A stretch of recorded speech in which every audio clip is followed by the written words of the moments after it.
Hello friends, welcome to best preparation with Anurag. आज हम लोग एनसीईआरटी मैथ क्लास 10th का जो हमारा थर्ड चैप्टर है, जिसे हम लोग pair of linear equation into variables कहते हैं, उसका 3.1 एक्सरसाइज सॉल्व करेंगे। तो चलिए हम लोग देख लेते हैं पहला क्वेश्चन। पहला क्वेश्चन में क्या कह रहा है, लिखा हुआ है कि Aftab tales his daughter, Aftab ने अपनी डाटर से कहा, क्या कहा, 7 ईयर एगो, 7 साल पहले, I was 7 times as old as you, मैं तुमसे 7 गुना बड़ा था। Where then also 3 years from now, 3 साल के बाद, अब 3 साल के बाद, आई शैल बी 3 टाइम्स, मैं अब 3 गुना हो गया हूं, किससे, एज यू, तुमसे। तो बता रहा है कि यहाँ पे बताना है तुमको कि इसका क्या आपका रिप्रेजेंटेशन होगा। यहाँ पे ग्राफिकल एक्सप्रेशन पे आपको बताना है कि एक्स वाई की वैल्यू निकाल के आपको सेट करके बताना है कि जो हम ग्राफ खींचेंगे उसका क्या रिप्रेजेंटेशन होगा। तो पहले हम लोग चलिए बात कर लेते हैं।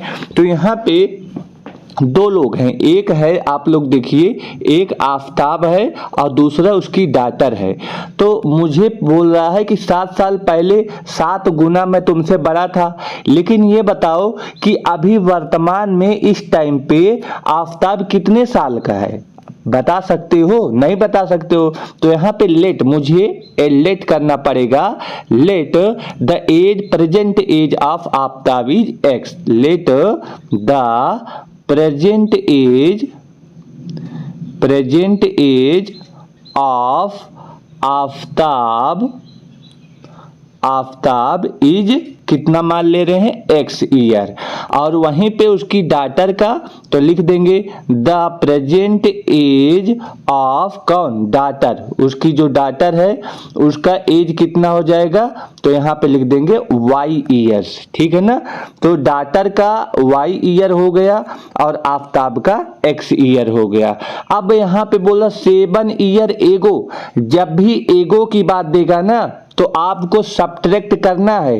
तो 7 ईयर एगो का हम यहीं पे लिख लेंगे 7 ईयर एगो, 7 ईयर एगो। जब भी 7 ईयर एगो की बात किया तो आफ्ताब बताओ, आफ्ताब में भी -7 हो जाएगा, ये आफ्ताब का हो गया, और उसकी डाटर में भी -7 हो जाएगा, ये उसकी डाटर का हो गया। तो याद रखे रहना, जब 7 ईयर एगो आ जाएगा तब माइनस करना है। अब यहाँ पे कह रहा I was 3 times, I was 7 times लिखा, 7 टाइम्स। आई कौन है, आई है आफ्ताब, तो आई मतलब आफ्ताब है तो x -7 ही तो है आफ्ताब, और कह 7 टाइम्स ओल्ड यू, अब यू कौन है, यही y -7 है, तो 7 टाइम्स ये ओल्ड हो जाएगी, और यहाँ पे इक्वेशन मेरा इस तरह से बराबर हो जाएगा। तो यहाँ पे हम लोग क्या लिख सकते हैं, इक्वल टू 7 टाइम्स ओल्ड ये हो जाएगा। तो ये हमारा एक्सप्रेशन पहला बना, इसको हम लोग सॉल्व कर लेते हैं। तो लिख लेंगे x -7 इक्वल टू 7 से इसमें मल्टीप्लाई करेंगे 7y, -7 7 जा 49 हो जाएगा। तो यहाँ पे हो जाएगा x और इधर y लेकर आएंगे तो कितना हो जाएगा, माइनस का 7y, और यहाँ पे हो जाएगा इक्वल टू माइनस का 49, और ये 7 उधर जाके कितना हो जाएगा, प्लस का 7 हो जाएगा। तो यहाँ पे मैं देखूंगा x -7y इक्वल टू कितना हो जाएगा, यहाँ पे -42 आ जाएगा, और यही मेरा इक्वेशन फर्स्ट बन जाएगा।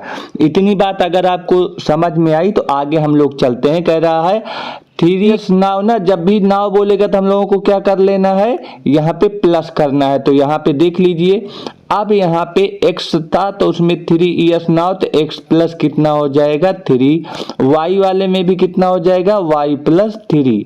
अब यहाँ पे 3 टाइम्स है i मतलब x प्लस 3 टाइम्स किसके है, u के, u मतलब y प्लस 3, तो इसमें मुझे 3 टाइम्स कर देना है और यहाँ पे इक्वल लगा देना है। तो इस तरह से मुझे ये भी इक्वेशन सेट कर लेना है। कितना आएगा देखिए, लिखेंगे x plus 3 equal to 3y plus 9। अब यहाँ पे मैं लिखूंगा x minus 3y equal to 9 minus का 3। अब यहाँ पे हो जाएगा x माइनस 3y और ये इक्वल टू 6 आ जाएगा इक्वेशन नंबर 2 मेरा। मुझे x की वैल्यू निकालना होगा, x की, तो कितना लिखेंगे, माइनस का 42 और ये माइनस 7y उधर आ जाएगा तो प्लस का 7y हो जाएगा। यह मेरा एक x की वैल्यू निकली है। यहाँ पे मैं वैल्यू निकाल तो लिखूंगा x इक्वल टू 6, तो ऐसे ही रहेगा, ये उधर जाके प्लस का 3y हो जाएगा। तो यहाँ पे x की ये दोनों इक्वेशन में x के दो वैल्यू निकल के आ गए हैं। अब यहाँ पे मैं वैल्यू पुट करके y की वैल्यू पुट करके x का वैल्यू यहाँ पे निकालूंगा बहुत सारे, और यहाँ पे भी y का वैल्यू पुट करके x का वैल्यू मैं अब यहाँ पे x की वैल्यू निकाल लेते हैं। अब देखिए, अगर मैं y की वैल्यू यहाँ पे क्या लिख दूं, 5 लिख दूं, तो y का वैल्यू अगर 5 मैं ले लिया हूं तो x का वैल्यू निकालूंगा तो कितना हो जाएगा, माइनस का 42 प्लस 7 इंटू 5। इस हिसाब से लेकर मैं निकालता हूं तो कितना आ जाएगा, माइनस का 42 यही रहेगा प्लस 7 5 जा 35। तो यहाँ पे कितना हो जाएगा, माइनस का 42 और यहाँ पे अगर मैं इसको सॉल्व करूँगा तो कितना आ जाएगा, आप लोग बताइए। माइनस के 42 में से 35 जाएगा तो कितना आ जाएगा, माइनस का 7 आ जाएगा। तो यहाँ से मुझे x का वैल्यू 1 निकल कर आया -7। इसी हिसाब से मैं x का वैल्यू एक और ले लेता हूँ, का वैल्यू अब मैं 6 ले रहा हूँ। अब जरा देखिए, अब इसी इक्वेशन में ये जो इक्वेशन फर्स्ट है, फर्स्ट में रख देते हैं फिर से। तो x इक्वल टू कितना हो जाएगा, माइनस का 42 प्लस 7 इंटू कितना हो जाएगा, 7 इंटू 6 हो जाएगा। और यहाँ से देखिए x इक्वल टू माइनस का 42 प्लस 7 6 जा 42। तो यहाँ से x का वैल्यू कितना निकल के आ गया, 0 निकल के आ गया। आप लोग सॉल्व करके देखिए। अब इसी तरह से मैं एक बार फिर y का वैल्यू कितना ले रहा हूँ, अब 7 लिख ले रहा हूँ और यहाँ से निकालता हूँ तो x equal to equation first में रखिए, माइनस का 42 प्लस 7 इंटू कितना हो जाएगा 7, और यहाँ पे कितना हो जाएगा, माइनस का 42 प्लस कितना हो जाएगा 7, ये 7 है मेरा, 7 7 जा कितना हो जाएगा 49। अब यहाँ से अगर मैं सॉल्व करूंगा तो x का वैल्यू मेरा कितना निकल कर आ गया, यहाँ पे 7 आ गया x का वैल्यू निकल के। तो इस हिसाब से इक्वेशन फर्स्ट से मुझे x का वैल्यू जो निकला -7 0 और 7। तो यहाँ पे हम लोग आइए सेट करके एक ग्राफ सेट कर लेते हैं। क्या अगर यहाँ पे मैं आपको दिखाऊं तो आप लोग देखिए जरा, इस हिसाब से मैं एक x का वैल्यू और एक y का वैल्यू ले लूं तो x का वैल्यू जब देखिए, जब मैंने y का वैल्यू कितना लिया था 5, तो y का वैल्यू 5 लेने पे x का वैल्यू कितना निकला मुझे 7, माइनस का 7 ये निकला। जब मैंने y का वैल्यू 6 लिया यहाँ पे तो मेरा x का वैल्यू कितना निकला 0, तो यहाँ पे 0 निकला। और इस हिसाब से जब मैंने y का वैल्यू 7 लिया तो मेरा x का वैल्यू कितना आया 7 आके गया। तो यहीं पे मेरा एक ग्राफ बनकर तैयार हो गया कि पहले इक्वेशन के लिए कि x का वैल्यू और y के डिफरेंट वैल्यू जो निकल कर आए इस हिसाब से हो गया। तो आप लोग ये शायद समझ में आ गया होगा। अब मैं चलता हूं इस सेकेंड इक्वेशन की, इसमें भी इसी तरह से वैल्यू रख के निकालते हैं वैल्यूओं को, कि y के वैल्यू अलग अलग पॉइंट पे रख के निकाल लेते हैं। चलिए देख, वैल्यू 0 ले लूं, y इक्वल टू 0 रख दूं इक्वेशन फर्स्ट में, तो यहाँ पे x बराबर क्या निकलेगा 6 प्लस 3 इंटू 0, और यहाँ पे हो जाएगा x इक्वल टू 6 और ये 0 से मल्टीप्लाई 0 ही होगा, तो यहाँ पे 6 आ गया। अब इस हिसाब से मुझे y का वैल्यू और कुछ लेना है, तो y का वैल्यू अगर मैं -1 ले लूं तो x का वैल्यू जरा देखिए 6 प्लस 3 इंटू -1, यहाँ पे क्या हो जाएगा x इक्वल टू 6 माइनस 3 1 जा 3 माइनस का 3, तो x इक्वल टू कितना हो जाएगा, सिर्फ 3 निकल कर आ गया। यहाँ पे भी एक वैल्यू। अब यहाँ पे y इक्वल टू मुझे -2 ले लेना है। अब यहाँ पे x का वैल्यू इसमें उठा कर रख दीजिए 6 प्लस 3 इंटू -2, 2, यहाँ पे निकलेगा 6 और 3 2 जा 6 माइनस का 6, तो x इक्वल टू कितना निकल कर आ गया 0। तो इस हिसाब से अगर हम लोग देखें तो मेरा ग्राफ जो बन के तैयार होगा, अभी पहले x और y की वैल्यू डिफाइंड कर लेते हैं कौन कौन होगा। जब मैंने y का वैल्यू मैंने 0 लिया तो मेरा x का वैल्यू कितना निकल कर आया 6, और जब मैंने y का वैल्यू 1 लिया माइनस का तो यहाँ पे निकल कर आया 3, और जब मैंने y का वैल्यू 2 लिया माइनस का तो मेरा निकल कर आया 0। अब हम लोग अगर देखें यहाँ पे तो मेरा जो वैल्यू बन के तैयार हुआ सेकेंड इक्वेशन का, क्या x और y का, ये 3 वैल्यू मैंने फाइंड किए हैं, ये 3 वैल्यू मेरा इसी हिसाब से बन के तैयार हो गया है। अब हम लोग चलते हैं ग्राफ को रिप्रेजेंट कर लेते हैं। इसमें हम लोग अगर ग्राफ की बात करें तो देखिए कहाँ कहाँ पे इसको मुझे सेट करना है। यहाँ पे मैंने जो इक्वेशन फर्स्ट माना था ये मेरा वो समीकरण से एक्स वाई के वैल्यू निकला था, ये वो है, और ये इक्वेशन 2 से जो मेरे एक्स वाई के वैल्यू निकले थे वो है।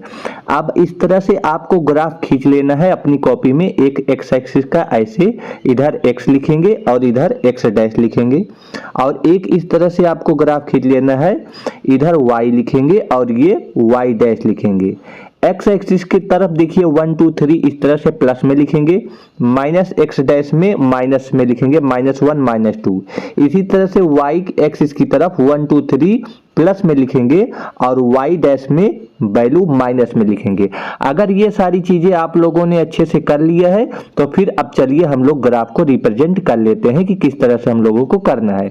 देखिए x की वैल्यू 7 माइनस का लेना है और y की वैल्यू 5 लेना है, तो -7 चलते हैं तो ये -6 है, तो यहाँ पे मैं इस तरह से एक लाइन बना के यहाँ पे लिख लूंगा कि ये हमारा कितना है -7 है। और देखिए y वाला कितना है 5, तो y पे जाएंगे तो ये देखिए ये 5 है और ये देखिए ये 7 है। इसको आगे बढ़ाते चलिए 5 तक लेके जाइए यहाँ तक, और देखिए किस पॉइंट पे कॉन्साइड किया, यहाँ पे कॉन्साइड किया। जहां पर अगर ये कॉन्साइड करेगा उसका एक हम लोग नाम दे देते हैं, क्या नाम, -7, 5, ये वाला जो वैल्यू है इसको लिख देते हैं -7। चलिए ये देखिए -7, 5 सेट हो गया हमारा। अब इसी तरह से दूसरे वाले वैल्यू को हम लोग सेट करते हैं 0,6, तो 0 ये हमारा हो गया और 6 मेरा यहाँ पर हो गया ये वाला। तो यहाँ पे मेरा जो वैल्यू यहाँ पे निकला ये वाला, देखिए यहाँ पे हम लोग लिख लेते हैं 0,6 इस तरह से ये। अब यहाँ पे मुझे थर्ड वाला अगर जो देखें तो थर्ड वाला क्या है 7,7 पे ही, तो 7 x पे देखिए यहाँ पे हो जाएगा मेरा 7 और y पे भी इधर साइड में आपका क्या हो जाएगा 7। तो इस तरह से अगर मैं इसको इस तरह से आगे बढ़ाता चलूं और यहाँ पे देखेंगे y, इस वाले को भी आगे बढ़ाऊं तो यहाँ पे कॉन्साइड कर जाएगा मेरा, और यहाँ पे लिखूंगा 7,7। अब मुझे यहाँ पे इन तीनों लाइनों को मिला के एक ग्राफ ड्रा करनी है। तो देखिए ये वाला इस तरह से इसमें मिला और स्केल रख के आप ऐसे सीधी लाइन खींचेंगे तो ये आपकी एक लाइन बन जाएगी। तो ये पहले वाले इक्वेशन का हमारा हो गया। दूसरे वाले पे अगर हम लोग चलें, x का वैल्यू कितना है 6 है, तो यहाँ पे देखिए x का वैल्यू 6 ये वाला हमारा हो जाएगा, और y का वैल्यू 0 है तो 0 तो यही। तो ये वाला जो हमारा मिला इसको हम लोग लिख लेते हैं 6,0। अब दूसरा वाला है 3,-1, तो 3 ये मेरा हो गया और -1 हो, तो इसको इस तरह से हम लोग सेट कर लेते हैं। तो यहाँ पे आया, इसको हम लोग क्या लिखेंगे 3,-1 और 0,-2 ये देखिए लिखा हुआ है, तो इसको हम लोग लिख देते हैं 0 तो यही हो गया, और -2 y पे देखना है तो ये हो जाएगा -2। तो इस तरह से हम लोग इसको लिख लेते हैं 0,-2।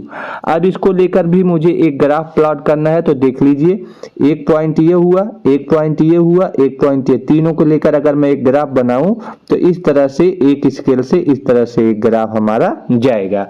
तो ये हमारा जो ग्राफ बना है सेकंड वाले इक्वेशन का ग्राफ बना है। इस लाइन पे अगर आपको लिखना है तो ये वाला लाइन सेकंड वाला था मेरा x - 3y = 6 था, जो मैंने सेकंड इक्वेशन बनाया था। और यहाँ पे आप लोग अगर देखेंगे तो फर्स्ट इक्वेशन x माइनस कितना था 7y = कितना था, यहाँ पे था -43। 2। तो ये हमारा पहले वाले लाइन की अगर बात करेगा तो ये लिख लेना। यहीं पे इसको समाप्त करते हैं। आप लोगों को कैसा लगा, अच्छा लगा हो तो शेयर, सब्सक्राइब, कमेंट जरूर करें।